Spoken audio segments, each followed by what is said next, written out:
So in the late 1970s, Microsoft wrote Microsoft Basic for 6502 based computers. At the time, that was things like the Apple II and the Commodore Pet. It was really their first successful kind of sales and licensing deal where they're able to sell it on to Commodore and Apple and so on and get it incorporated in the ROMs of these particular machines. Now, about a year ago, Microsoft released all the source code for that BASIC, basically for the historical record, for archiving. But of course, that does allow us today to actually look at that Microsoft Basic and to run it and to play around with it. Now, that's got, of course, some nostalgia aspect to it. There's a kind of a retro aspect to it, and there is a historical aspect. So in this video, what I want to talk about is how this 6502 assembly program has been ported to C so that we can run it on modern PCs. Windows, macOS, Linux runs on all of them. All you need is like the GCC compiler and it will actually work. So if you want to find out more, please let me explain.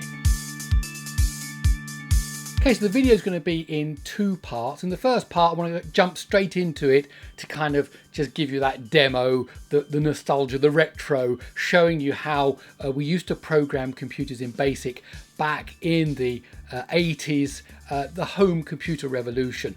Apple II Pet, and then of course after that you had the Commodore 64, the Sinclair ZX Spectrum and so on, which all came with BASIC as well built into them. Not this version, but that kind of idea. All of these machines had BASIC built into them, really. There were some that didn't, but that was the basic idea. So I want to show you that, give you the demo of it. And then the second half of the video, I want to talk about the port to the C language so it runs on modern machines. Okay, straight to the demo. Okay, so here I am inside of BASIC.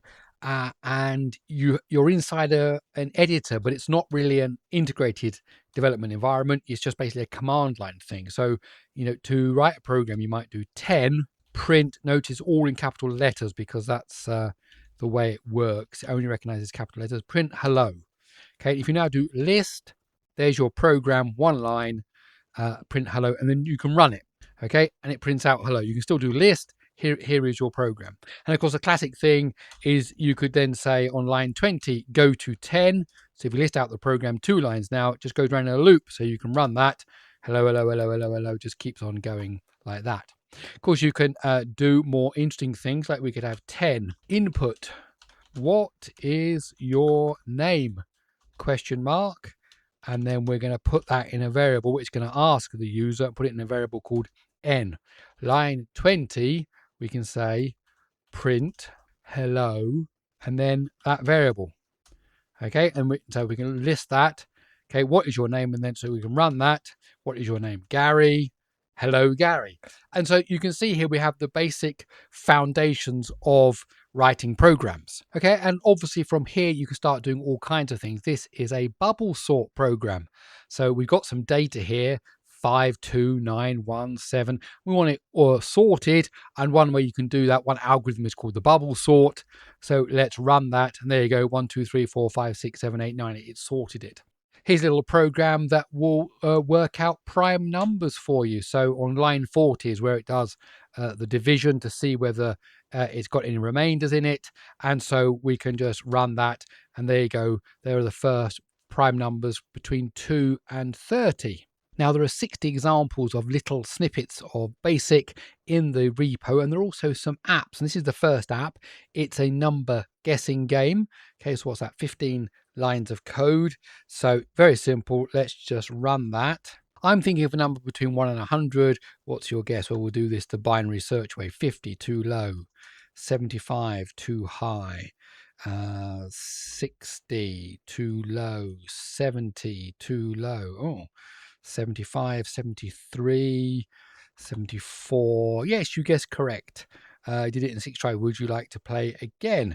Okay, so that's a simple program that's available in the repo. There's also a calendar app that prints out a calendar. So if we just run that, what year? Well, let's go with this year, 2026, and it prints out all the different months there right through. I've got the screen zoomed up pretty big here for the video, but if this was normal size, you'd see it all, no problem. And one more, there is a hangman program. It's got all the words, 50 words built in there, so you can take a quick look at those. Let's run that. Okay, so start with the vowels A. Oh, E, yes. I, no. Okay, let's go with an S. No. T. R. Okay, there is an R. Oh, I know what this is. It's a G. Yeah, grape. There you go. Grape. We won. Okay. So there are other guessing games. There's a password generator, rock, paper, scissors, stone. There's a little Caesar cipher program in there. And these can all be written in BASIC. And of course, this is what we were doing back then in the day. We were writing these little programs on a home computer, which was a revolution. And the final example I want to give you today is there's an adventure program, a little text-based adventure program. That's also in the repo. It reads the rooms and the objects from a file, so it's completely extensible. It's not all hard-coded. You stand in a dusty entrance hall. You see a lamp here. Take lamp. There you go. North. Examine statue. A marble knight watches. Okay, let's go east. Okay, take key, examine book. This is basically the way the old adventure games used to be back in the day, and this is the foundation of one. You can create it and extend it, and it's all read in from files, so you can do it. So there you go. So this basic language at the time was very, very powerful, because look, we can do all these kind of things, and this was built into various computers like the Apple II and so on. Okay, now as for the port, we've got 7,000 lines of 6502 assembly code. Now there are several different ways we could implement this in C. One would be to build or to use an existing 6502 emulator, maybe kind of wrap it up so that it ran well just for this particular program, kind of produce an executable that is kind of an emulator built in and it runs the code. That's one way. Another way would be to produce a kind of compatible version purely in C from the ground up, saying, okay, this is the syntax, this is what it's done, we're using the assembly code reference, and then we're going to just implement it brand new in C. Or the third way, which is the way that I opted for, is to take the 6502 and kind of transliterate it over to C. So that means in one sense it's not going to be very efficient, because all of the structures and things that were in the assembly version are going to be in the C version. But at the same time, it means it's going to be pretty much 100% compatible, because we're just taking it in one language and transliterating it. I'll give you an example.